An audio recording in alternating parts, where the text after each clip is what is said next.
সময়টা খুব কম, মাত্র 1 মাস বাকি। ইন্ডিয়ান মিডিয়াগুলো যদিও এটাকে বলছে যে এটা একটা নাইটমেয়ার হ্যাঁ, হয়ে যাবে আমি এই প্রশ্নটা প্রোডাকশন হাউসগুলোর আসতাম জন্য। আপনার কাছে, যে তারা বিভিন্ন সম্প্রচারের কথা বলছে, দর্শকের কথা বলছে, টিকেটিং এর কথা বলছে, নানা রকম কথা তারা বলছে। বাংলাদেশের অনেকেই যেটাকে অজুহাত হিসেবে বলতে চায়। মানে যদিও 1 মাস অনেক বেশি সময় না, তারপরে এটা যেহেতু একটা পরিবর্তিত পরিস্থিতি, এই মুহূর্তে বিশ্বকাপ বাংলাদেশের যে খেলাগুলো ছিল গ্রুপ পর্বে সেগুলো, এবং বাংলাদেশের যে খেলাগুলো থাকতে পারে সেই খেলাগুলোকে শ্রীলঙ্কায় নিয়ে যাওয়া কঠিন কিনা? কারণ শ্রীলঙ্কা তো অলরেডি ছিল।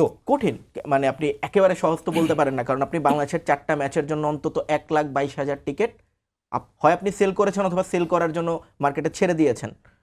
তার মানে এই টিকিটগুলো তো কেউ না কেউ কিনবে, অর্থাৎ এই 1 লাখ মানুষকে বা এই 1.5 লাখ মানুষকে আপনাকে অ্যাকোমোডেট করতে হবে। তারা যে প্ল্যান করেছিল সেই প্ল্যানগুলোকে চেঞ্জ করাতে হবে। আপনি যদি এখন ভেন্যু চেঞ্জ করে অন্য একটা দেশে নিয়ে যান, তাদেরকে সেই প্লেনের টিকিট, হোটেল ভাড়া, ওখানকার যে সিস্টেম সেগুলো সব চেঞ্জ করতে হবে। টিমগুলোকে যখন আপনি সরাবেন তাদের হোটেল অ্যাকোমোডেশনের ব্যাপার আসবে। কঠিন অবশ্যই, কিন্তু সেই কঠিনটার দিন শেষে যখন প্রশ্নটা নিরাপত্তার, ক্রিকেটারদের সিকিউরিটি ইস্যু, মানে এখানে তো শুধু ক্রিকেটার না, বারবার কালকে থেকে যেটা বলা হচ্ছে, ক্রিকেটার এখানে 15 জন, 10 জন স্টাফ, 25 জন, শুধু কি তাদের বিষয়? তা তো না।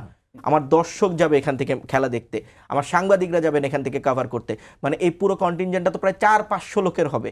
তো একটা দেশের 400-500 লোক যখন একটা দেশে যাবে, আপনি তাদের নিরাপত্তার বিষয়টা তো ছোট করে দেখলে হবে না। এখানে ক্রিকেট বোর্ড দেখছে, বিসিবি দেখেছে, এবং একই সঙ্গে বাংলাদেশ সরকার যখন দেখেছে, স্বাভাবিকভাবেই তারা এটা আবেদন করেছে। আইসিসির অবশ্যই এটা করবার সুযোগ এখনো আছে, সময়টা কম একেবারে। আগামীকালকে যদি ডিসিশনটা আসে, তাও মাত্র 1 মাস বাকি থাকবে, আপনাকে একেবারে নতুন করে সূচিটা বানাতে হবে।